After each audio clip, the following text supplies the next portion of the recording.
Hi, everyone. I learned as a child that organized people willing to take a stand against injustice can change the reality of their lives. For many people today, the American dream is not the reality they live every day. Join me for a series of discussions with leaders, activists, and everyday people who are organizing our communities, organizing workers, women, young and old, and building a movement to challenge economic injustice, racism, and the politics of usual. I am Dr. Patricia Campos-Medina, and this is Activista Rise Up, a forum for activists by activists.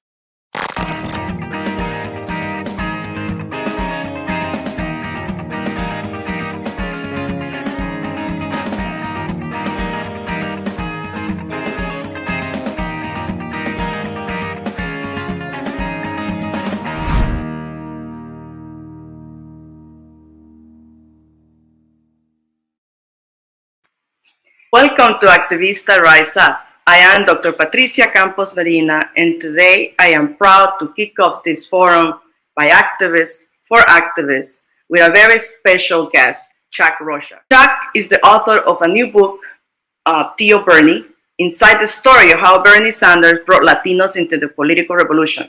He's the founder and CEO of Solidarity Strategies and one of the top political strategists in the country, and a former top senior advisor for Bernie Sanders during 2016 and the 2020 presidential campaign.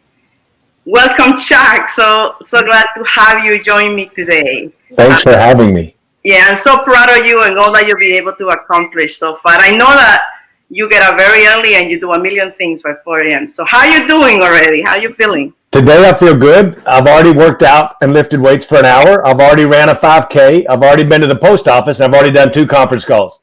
Oh my goodness. That's the energy that I remember you talking about, that you had to keep up with Bernie Sanders. So I read your book. Look at all my notes. Oh, that is awesome. You think that it's a lot of energy. My fiance would say it's crazy. Crazy. Well, it's that energy that has gotten you this far. So you and I know each other for a long time. How many years now, Patricia? 20 years? Goodness, like 20 years. Right. We were both at the same time in Washington, D.C. We got there at the same time. And in your book, you talk about how when you got to D.C., you were one of the 3 people of color in a huge conference room at the AFL-CIO. So I felt like I might have been one of the 3 people of color that you saw there, because I remember you and Tony Padilla, yes, and Oscar Sanchez and Jose La Luz, and I always grabbed to you guys to help me survive and be successful during that time. So I don't know if you remember our karaoke nights at the DNC. I do. I created so many relationships with so many white guys in the labor movement and in the Capitol Hill at that time. And as an immigrant woman with an accent trying to do legislative work on the Hill, you know how important those relationships are. So thank you for being part of that initial family that we built together in Washington, D.C. So when I read your book, the stories like that stood out for me, because I always go into a place and I always think, what is it I'm trying to accomplish in this room today? So my first question to you is, you were one of those people that's always stood out to me because you were always so proud of who you were and where you came from. But I wanted to get to that essence, because in your book you talk about the hard choices that you have to make throughout life, and you make some good ones and you make some hard ones. Why did you decide to stand out when you got into DC and to make a mark as a Texan as a Mexican from Texas? Like, what made you make that choice? Well, it's in the book, and you told the story that 20 years ago, Patricia, when me and you were there in the very beginning, we were just children. It's so intimidating to be in those rooms, and it was more intimidating, I feel like, for you for being a woman. And it was more intimidating for me because I'd never been to college and I never knew much about the world, right? So we all have our own insecurities. And so I realized quickly, like you talked about the story of the DNC and us going there to socialize and sing and things that make us happy. is that all of these white guys were the same. Is that they all had good hearts, many of them. A lot of them were really great organizers that were white, but they all went to college. They all did this. They all went from these means. They all wore these suits. They all, when they were casual, still wore khakis and a button-up white shirt. When they were casual, they didn't wear their tie. Yeah. And I first thought I was really different because of how I spoke, right? Everybody identified me as this Mexican from Texas because I'm brown. And then, I wear this cowboy hat. But I thought that early on it was important to highlight what made me different, which was the way I speak, which was being from Texas, which was not really going to any universities, but kind of owning the part of the world of me growing up poor and working in a factory. Because I was sitting at the AFL-CIO, and what I had that none of those guys around the table had, and I mean guys because there were hardly no women. Yes, I remember that. That I'd actually worked in a factory, that I actually had been a union steward on the shop floor, that I'd actually processed grievance, that I'd actually been to arbitration, that I'd actually put together union rallies. All of the things that we talked about are the people we wanted to get to with the messaging. I had actually been one of those people. Yeah. And that's all I had ever been. So that's why I think, to answer your question, why I gravitated to that. Yeah. I always also felt that people like you and me were more able to talk about what being an American worker is. Mm-hmm. Because I used to say, when I go into a meeting in Congress, I talk about my parents' experience. I talk about what it is to be a housekeeper making minimum wage and trying to put 4 kids through college. So I always felt like they had to know where I stand. So I appreciated that from you and from Tony and from all the people that created that community. I think that's a hard choice for Latinos to make when you're in a big room. Do I blend in or do I stand out? And what is the impact that you have to make? So I want to drive you to a point that you made in your book, that you said that you believe in the philosophy of chances and choices. And I like that. So you're a philosopher too. and in that you said that you had a choice to work, to work directly for Bernie Sanders, but that there was a chance that got you there also, but it's a mixture. But what was one choice that you made before you got to that place with Bernie Sanders that put you on a path to be in the room where it happens? You talk about the labor movement, you talk about when you left the union and created Solidarity Strike. Well, that decision that you made that put you in the room where it happens. It's my son. I laugh because I have a grown son who has 2 beautiful grand boys of mine, Wyatt and Rowan Rocha, and I stay on him all the time. He's like, I know, Dad, I know chances and choices. I'm like, it's about the chances you take and the choices you make. Yeah. And throughout my career, I was put in those positions, and it could be as easy as, when I was young, do you have that one more beer at the nightclub before you drive home? Chances of, do you let what somebody may have popped off and said on a picket line, drive you to physical violence? And for me, as an old redneck, hitting somebody on a picket line who was crossing a picket line was something I would do in a heartbeat. But is that the smartest thing to do? Should I really put myself at risk? Blah, blah, blah. Those throughout my life. Getting a chance, right? Like my dad getting me that job in the factory, and the chief steward coming around that night. And I tell this story of wanting to recruit me to be the union steward on my team because my union steward had bid off on a better shift. That choice I made to do what he had asked me to do, which was to be the steward, opened up every door to everything I've ever done. Actually being here today. Like, there are lots of those choices in the book.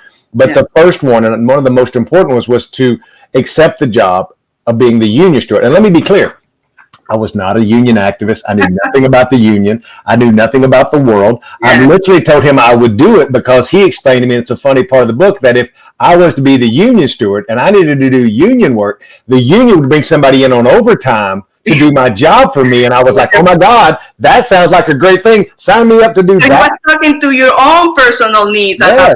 Yes. And I try to explain this to young activists now, who are activists born or are activists made. I have this debate with people, and I was like, I was not a born activist. But then I say, I think I was a born activist, but I didn't know that. And I didn't know what to do or how to be an activist. But doing this, that was very self-serving. I could have cared less about why to be the union or the contract. I wanted somebody to do my job so I didn't have to, and I still got paid for it. But opening up that door and then learning about the union, and then learning about what the union was doing, and then me becoming a steward, oh my God, I was really good at it, and I found my calling. Yeah. I was good communicating, and what I really love, and I think I talk about this in the book, is opening up your eyes, is that I really realized later in life that the reason I was good at it is I had always been that person of having to be the protector. My mother was just 15 when I was born, and she was a really small woman. So I was always this big overgrown boy. So I always had to protect my mom and my sister. When I went to high school, I was an offensive lineman and this big football player that weighed 300 pounds. So I had to protect my football player friends and my quarterback. Yeah. And then throughout all the instances in my life, I was always the protector of the big guy in the room who had to make sure that the women and these little people and these children, like you had to come through me in all of those instances, even to the point to where I was a bouncer in bars in my youth, throwing out drunks who were like doing wrong things. So it all made sense later in life, but I did not know at the moment. Yeah. So the whole idea of activists are not born, are made, I think this sort of is very dear to me because you and I are organizers, union organizers, political organizers, and we always have to figure out what is the self-interest driving people to action, right? Because that's what organizers do.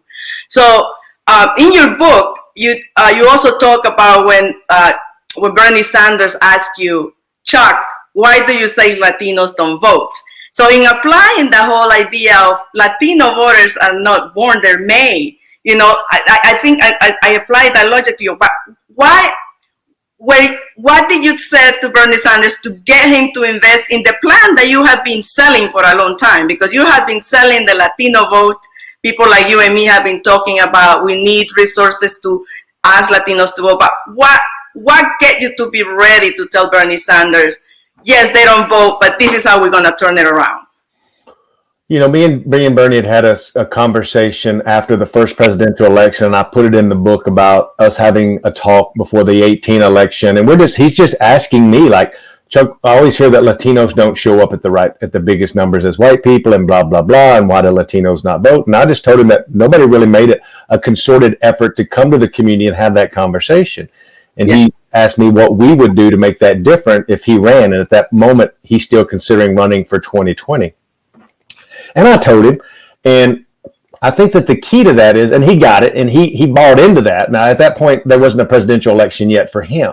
But putting me in a position of power to be over budgets, be over hiring, I tell the story about turning down the campaign manager job and becoming a senior advisor and running many, many, many aspects of the campaign. Yeah. That's the reason that it got implemented, is because I demanded that it would be implemented, but he didn't have to take my demands, but he trusted me, and more so Jeff Weaver trusted me to be like, let's do this, and let's make sure that Chuck knows. They didn't question me, and I'd always been questioned of why would we want to spend this money? And in the book, I even talk about there are senior people on the team that I would find out later who also didn't believe me and were like, why are we spending all this money to talk to Latinos when Latinos don't vote? Why is Chuck Rocha taking us down this rabbit hole? And so I think that is the key of having the trust. And I talk about the importance of white validators, Patricia, that me and you have had through our lives. Yes. I think Latinos have helped me and you, but we've had lots and lots of white people who have helped us as well. And Jeff Weaver is one of those for me. Yeah. The whole idea, of champions, of bringing people along, of opening opportunities for other Latinos, I think that's the greatest gain that we have had from the Bernie campaign. Well, many gains, because I believe that he elevated the message that resonates with our community, but also created opportunities through you for hundreds of Latino activists, that including my dear friend and my sister, Ana Lilia Mejia, who, we love here in Jersey, and she's our hero. So when you reach out to her and try to get her to work for Bernie, I said, you have to do it, Ana Lilia. Because I knew he will keep you and Bernie on your toes. So Ana Lilia is a great story and I tell the story of interviewing Ana Lilia in the book, and how for those of you, when you read the book, not giving you too much, but the first time I ever saw Bernie Sanders cry was in the interview with Ana Lilia, and Ana Lilia made Bernie cry in the interview talking about her own children. It was a very powerful moment, and it scared me to death because I didn't know what was going on. And I looked to Jeff when the interview was over, and I said, does that happen all the time? And he was like, no, that never happens. I'm like, do you think she got the job? And he was like, oh, she got the job. Yes. Yeah. But there was more to it. So like I'm trying on diversity and inclusion, like that's the point I wanted to make in the book, is that for long times, white men have had the positions of power and white women to staff up these campaigns. And if I was going to be in charge of that, I wanted to put women and women of color, especially women of color, in positions of power throughout the campaign to make sure that we had a big influence over everything that the campaign did. So since I had turned down the campaign manager job and that we had found the first Muslim American who did a fantastic job for that, to do the manager, I knew I needed the next strongest position was the political director over the whole country. So I was going to find a woman of color. And I remember reaching out to my brother, Rafael Navarre, and Rafael was like, you need to meet my sister, Ana Lilia. And we just happened to be all going to the same conference the next weekend. And I tell the story of meeting her there, falling in love with her, because me and Patricia are so much alike. If you know us too, Ana Lilia is just a third step of me. And I remember you two called me from New Mexico and you said, Patricia, I'm that was the funniest thing. And that just goes to show how small the circle of Latino activists are and how it's important for us to support each other and elevate each other whenever we have that opportunity. So I want to thank you for living up to that commitment of raising other opportunities for other people of color. Sure. One of the reasons I decided to begin this dialogue with leaders and activists like you is because, you know, I had in the same tradition like you brought in Ana Lilia. When Ana Lilia left Working Families in New Jersey and she was going to go work for Bernie, she said, I need to leave the state in the hands of someone I know will hustle.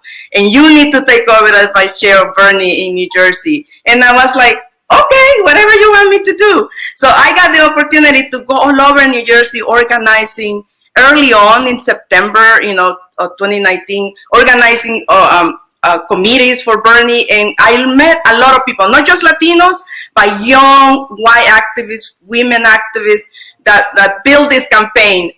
So when that ended, we were disheartened, we were heartbroken. And I must have taken hundreds of calls saying, what we're going to do now? What do we do now? I'm so brokenhearted. I don't know what to do with all this energy and all this organization. I'm sure you took many of those calls. So what do we tell now to those young organizers or young people who were so, who believe in the Bernie Sanders message of not me, us? Like, where do we put that energy today? I think that you make a great point, and there's a lot of energy out there. And I think that them understanding a couple parts. One is making those folks understand how far we came and that we couldn't have done as much as we did. And we came so close to almost winning, which coming so close sometimes is not satisfying enough. So A, I'm going to talk about that. And then B, I'm going to pivot to accountability for this next administration, hopefully, and the Congress. So starting with what we accomplished. What we did was historic, and a young activist won't understand that it was historic because they're a young activist, like when me and you were young. And we didn't realize back then the rooms we were in were so special and that it was unheard of for a young man to be in that room, but especially unheard of for somebody as young as you were, Patricia, to be in that room. So we look back later and was like, I can't believe that we went through that. It makes us appreciate it so much more. Well, that's what these young activists will appreciate long after this primary is over, is how much we did accomplish in a multi-person candidate. And I write in the book how we came within like 3 days of being the nominee. And I explain how that happened and how the consolidation of the ticket happened and how Bernie Sanders was well on his way to be the nominee because of you and all of those young activists out there. So appreciating what you've done and understanding that it was not for nothing. And that what we built is something that'll be there. And you'll see the repercussions of that with AOC. You see the repercussions with Jamal in New York. You see the repercussions with Cori Bush in Missouri. And more of that will happen where some of the establishment Democrats will get beat by more of these young progressives of color. The last point I want to make is if Joe Biden is elected, there will be a time and a need for all of those activists to hold his feet to the fire and hold him accountable on the issues that we disagree with him on. Now, let's keep in mind, I'm going to push and do everything I can do for Joe Biden because it's a lot easier for me to try to push his administration to be right on an issue that he may not quite be there on than it is to push any Donald Trump administration to be anywhere that I would like for them to be. Yes. It's the difference of moving Joe Biden this far or moving Donald Trump this far. Yes. Right? So that's what I explained to them, and it's their job. Now, let's keep in mind, if we were to keep the House, and if we were to win a slim margin, and that's all the margin we would have if we won the Senate, the first thing all of these Democrats will want to do as we head into the next midterm election is they'll all want to run towards the center and want to act like Republicans because they all feel like they have a chance to lose their jobs in the next election, because in the next election, if Joe Biden is elected in this election, historically we know that we lose seats. So the Democrats wrongly will think that the way that we keep those seats is if we act more like Republicans and give them what they need. Exactly. Yeah. And we talk to voters who voted for Trump rather than talk to the whole universe that is not yet convinced. So how can these activists engage in making sure that we have a Biden administration that we can move towards a progressive agenda? So how can they get involved? And I know you have a vehicle, Nuestro PAC. Can you talk a little bit about what you're doing with that and how people can help and support those efforts? Nuestro PAC is the largest Latino-focused national super PAC. And what I mean by that is it's very partisan super PAC. And in the Democratic world, in the progressive space, there's lots of wonderful C3s and C4 Latino-focused organizations. Whether it's Mi Familia Vota, whether it's Unidos, whether it's all these long-standing LULAC, for God's sake, that's been around for hundreds of years.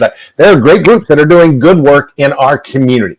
I didn't want to replicate that because they're doing that. But what we have not had during my lifetime is a partisan vehicle to do pure partisan work, to tell a Latino in English and Spanish, this candidate is bad, this candidate is good, vote for this Democrat here who's doing this thing. And so now we have that. And so far this cycle, my super PAC has raised over $7 million to get Latinos out, because I wanted a vehicle to build off of the work we had done with Bernie to get Latinos out to vote for Joe Biden and any good Democrat out there. So I say that to tell you and to answer your question is, what we have to do is the grassroots groups have to come together to hold their politicians accountable via calls to Congress, emails to Congress, or visits to Congress. While you're doing that, I need to fund my group who could be doing TV commercials and radio and mail into those districts in English and Spanish that says, Congressman ABC is doing this and we need to hold him accountable. Call his office today because what he's doing is turning his back on the party and why we first elected him. So you can't have one without the other. People always think that Bernie Sanders did really great because he had great grassroots support. That is true. But that by itself won't win you a presidential nomination. That's right. You have to have that coupled with we spent $50 million on TV. We spent $10 million on mail. We spent $100 million on digital. That coupled with this amazing grassroots army is why we were competitive. So you can't have one or the other. We've tried to run campaigns forever without the grassroots component, with just a bunch of TV commercials. That's great, but it just don't work without the other support. It has to be hand in hand. I agree with you. Yeah. So have you ever, because the Latino population is growing with a growing electorate, with a young electorate, I think that the work that you've been doing for 30 years, getting to this point now is relevant, it resonates. In those 30 years of political work, do you ever feel like an outsider in the Democratic Party? Because a lot of young activists feel like an outsider sometimes. And so how do you survive holding the Democratic Party accountable and yet pushing it to live up to its ideals of being an inclusive party? How do you survive? And why would you tell a young activist today who feels that perhaps the Democratic Party is not welcoming him to stick it out and work to change it? Everything you said is right. And there's not an absolute. First, I'm a Democrat and I want to vote for Democrats. And I think that Democrats speak to the issues that I care about, because all of this is a personal decision for you and your voter and you, Mr. or Mrs. Activist. There are things that we care about, right? It could be the environment. Let's just use that. Democrats are going to be 98% more right on trying to protect the environment than any Republican. Now, we can sit back and throw rocks at Democrats who take oil money and gas money, and you would be fair to do that. But we have more chance to make that person be accountable to us or to beat them in a primary if we don't like them. But it's our party until we come up with a new system or a new party to be with. But I tell people all the time, I'm an outsider, and I'm sitting in D.C. right now on Capitol Hill. Yeah. I couldn't be more in the bubble of the Beltway than anybody. I got to run a presidential campaign. I work for lots of different organizations. But even I, today, the most successful Latino operative in the nation, I'm humbled to say that, but I am, because there's hardly only 5 or 6 of me and Patricia and all of us who've been around a long time doing this. Yes. Even today, just to make your point, my firm, that's the largest Latino-owned firm, 100% Latino representation on the firm. We all, we're very facing forward around Latinos. We've never worked on a Senate race in our life. We've never been hired to work on a Senate race. We've never been hired ever to work on a top 25 congressional race. We've never worked on a governor's race. Even though you won many congressional races. Right, and we've won a lot, but the top ones, right? So that's where all the money is, the top 10. And then in the Senate races where there's this huge money, and in the governor's races. Now, I tell you that to say that I've got a firm that does millions and millions of dollars worth of work, and it's super successful, and I'm humbled by that.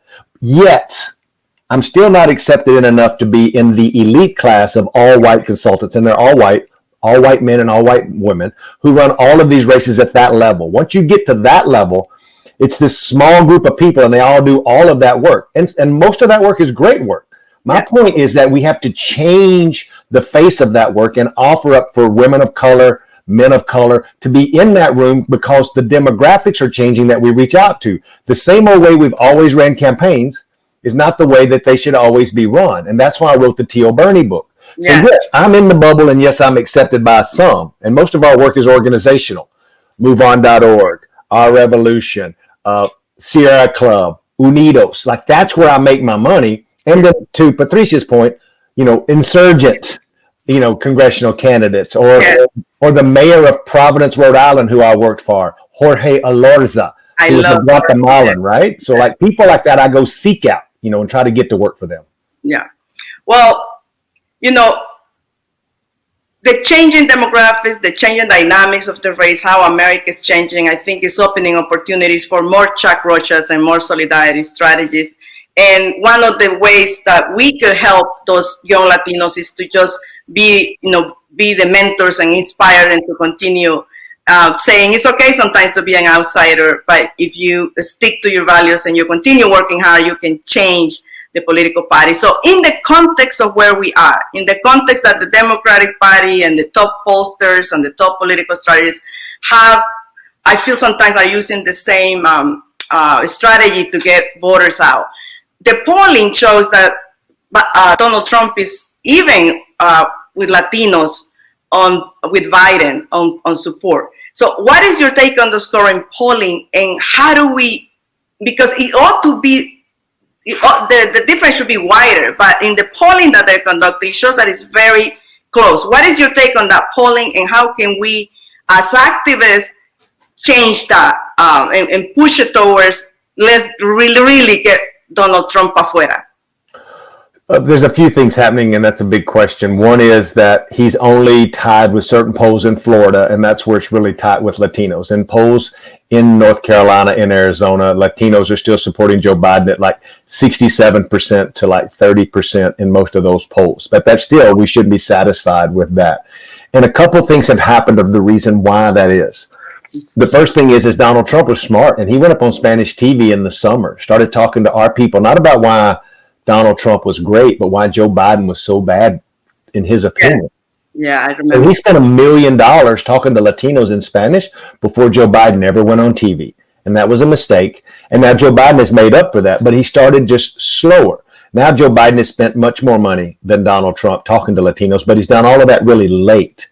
And this is a point me and Patricia has made for years and years, is you wait way too long to start talking to our community. Yeah, 3 weeks before. So what he's done now is that made the vote soft for him. And what I mean by soft is it should be rock solid for him and all with Biden. So because we started late, he started late. And then you combine that with what I call a little bit of a Bernie hangover in places like Arizona and Nevada, where Bernie won 60 or 70% of the vote, and I spent $4 or $5 million in just those states, they had never heard from Joe Biden. They had only heard from Bernie Sanders. So it took them a little bit longer to get on the Biden train. Yeah. You couple that with the last and the most important piece, which is with the coronavirus and the way it's overly impacted our community. We have Latinos dying at 3 times the rate as white people. Yes. Latino children 8 times more likely to catch the disease based off of the CDC study. Then you have this undertow of anxiety because Latinos have not only been called essential workers and are dying faster, but that we're also not we're not being talked to at our doors because there's no field either, right? And normally, Patricia could give this speech just like I could, but there's 2 ways most people go to talk to Latinos. First, you Google Translate an ad in English to Spanish and put it on Univision the last 2 weeks, right? Yes. And then the last 3 weeks, you take a bunch of young brown kids and you put them in the Latino neighborhoods knocking on doors, and then a Democrat will say, we've done our Latino outreach. We're good. We're good. Yes, exactly. So what can activists in New Jersey do to impact those states that are critical for a Biden victory? Because at this point, like you said, we need Biden to win because we're more likely to change policies with him than with Biden. So what can we do here to help you get the message to other states that matter in this election? Right. I mean, if you are in New Jersey and you're in one of the target congressional races, keeping those Democrats that we have in New Jersey is critical.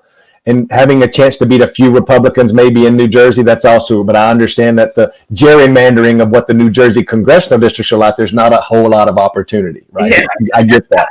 We're creating opportunities at the local level. Absolutely. So your local elections, where there are, stay there. But another one is figuring out organizations you can log into their virtual organizing tools like Move On, like Unidos, even the DCCC has an organizing tool where you can call into other states. And I've really been pushing Latino Spanish speakers to call or text into states where we can get to Latino voters. Like in Florida, everybody says Florida, Arizona, Nevada, but I also want people to think of, I need you calling Latinos in Pennsylvania. Yes. Pennsylvania is huge. Yes, There's anything you can do in Pennsylvania. All these new Puerto Ricanians who've moved here from the island who live in Allentown. Yes. Bethlehem, Scranton, all on that east side. Like any way to get to those Boricuas is very, very important and a big, big part of us being able to win Pennsylvania. Yeah. So we are here at, with the different organizations, we're trying to organize these weekly phone banks going into Pennsylvania and Nevada and Arizona, the places you had mentioned. So we just want to encourage that type of activity moving forward. You and I can talk for a long time. We had so much to discuss and so much to do. We here in New Jersey, I said we're blue, but we have a growing electorate of Latinos. We have very good political representation of Senator Menendez and Sears and Cory Booker. And we are really trying to enact policies up and down the state. So how do we build that grassroots base so that new candidates can evolve and we can build a progressive grassroots base to keep New Jersey blue, but also to empower Latinos in New Jersey? One recommendation that you could give us. I think recruiting people to run in the state houses and the local election, because of the way you have your state elections in off years, yes, the turnout is always lower than the regular election year. But that is an opportunity for us as Latinos, that if we were to really mobilize our vote and show up in the off year, then it shows you being more powerful than maybe the numerical system actually gives you credit for. So that means if you have more Latinos show up in an off year, it shows you bigger than you really are. And I think that's the biggest opportunity that you have. And who is that next Patricia? Who is that next woman who is in the community doing this work at the grassroots level? My communications director for my firm is Eileen Garcia. She's been with me since she was 18 as an intern, right? Yeah. Her parents came here from Venezuela. She's a daughter of an immigrant. She's a type 1 diabetic. But she's just an activist. She does all the work at the firm, and she's 21 for God's sakes. I couldn't even find Germany on a map when I was 21. I know. So those are the kind of people who, Patricia, me and you should be mentoring to make sure they run for city council and they get involved, because they can build a network over a couple of years to be that next state rep or state senator. And I think that's the biggest opportunity in New Jersey. Exactly, and we are on our way to doing that. We have a pack to elect Latinas, the Lupe pack. We are having these all discussions about take back New Jersey. How do we support candidates at the local level? So one of the things that you were successful and that I'm trying to figure out how to do in New Jersey is how to get Latinos to contribute more political money. And there's this assumption that Latinos don't contribute, but we don't contribute big checks because we don't have big checks to contribute. But we do contribute small donations, and that's how we're building our pack. So I know you've been able to do this and inspire people to give back. What would you say to perhaps a Latino businessman or an entrepreneur? Why should they invest in in local grassroots organizing and in the Latino vote?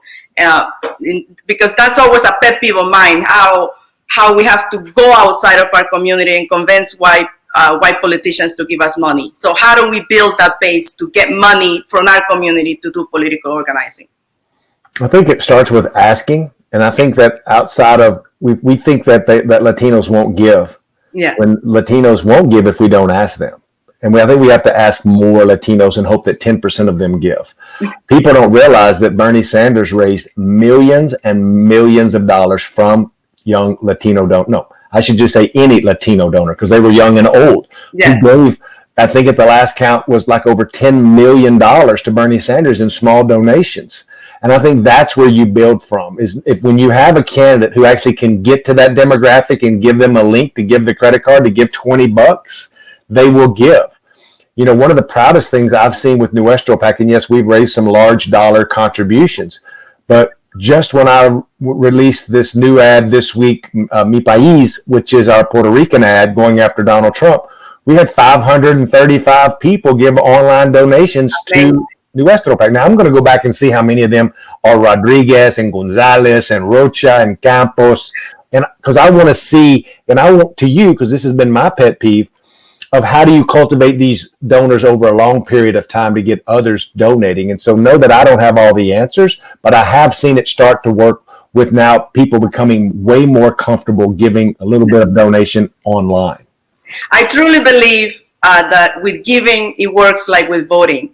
If you don't ask Latinos to vote, they don't vote. If you don't ask them to contribute, they don't contribute. So it's the same formula. And I want to commend you for running this beat for a long time, and now we're trying to replicate it. So we could talk for hours. I thank you for giving me this time. So what's next for Chuck Rocha, and how can people stay connected with you? Thank you for inviting me to be here, and thank you. This is the busiest time of the year, but I would do anything for you, Patricia. You know that because you have been my sister for so long. I want people to follow me on Twitter at Chuck Rocha. Follow me on Instagram. Follow me on all the social medias, because I'm always like this, and I'm always calling people out, and I need other people to have my back and to be an echo chamber that Patricia has been in my life for 20 years. This morning, there was a graphic that showed these amazing six African Americans that are running for the U.S. Senate. And I just simply retweeted and said, why do none of these black candidates have any black-owned consultants working for them? Because it's my job to expose the truth, because I'm the senior strategist on what's really happening, so there can be change for young black and brown and women of color. The next thing beyond that for me is I'm really worried about this lagging number with young men of color when it comes to voting for Joe Biden. And it's become a drumbeat of how young men are underperforming compared to women. I recognize that women are smarter than men. That's why they overperform. It's just a given fact. But I also know, as a man of color who back in my 20s was as machismo as any idiot 20-year-old boy there is, I think my next project after the beginning of the year is going to be putting together an organization to mentor young men of color who may be fathers like I was, or young fathers like my son is. I think it's something very unique that I can only speak to as a very macho man who also knows that women are smarter than me, women are better than me, and that there's a way for men to be able to work in this system and to get more young men of color the mentoring and the information to make them better voters. I thank you for that, because as a mother of two boys and someone who is a feminist, I also want my boys to have role models and to know that they have the power to change, and that they can have an opportunity in life side by side with women in the same room. So that's an excellent offer. So thank you so much for inspiring our young Latinos, for inspiring the future generations of political activists that hopefully my kids eventually will become. One thing was clear to me in your book is that you demonstrated that your Latino experience is the American experience. It's not, there's not a difference. I am Latino, I am American, and it's the same. So I thank you for giving that gift to the world and to me and to my children for the future, and for all the doors that you have opened for a lot of young Latino kids. So thanks for having me. Your visit. My friend, we have a lot to do, and we're going to continue doing it together. So thank you, Chuck. Thanks for having me. Okay. One of the things that I have learned from the work that we've done together with Chuck and with so many labor organizers and so many campaigns that we have launched for American workers and for immigrant workers is that sometimes we win that campaign, sometimes we lose, but the next morning you have to dust off, learn your lessons, get up and fight again. That is the history of America. That's how America became a country in which immigrants and working people believe that they can have a chance to be the best that they can be. And that belief is because activists and citizens like you, like me, believe that America can be what it can be, what we dream it to be, a place of opportunity for all. Thank you, Chuck, for telling your story and for inspiring activists across New Jersey and across this country, and for giving us a voice to demand equal political representation inside our political parties and in our country.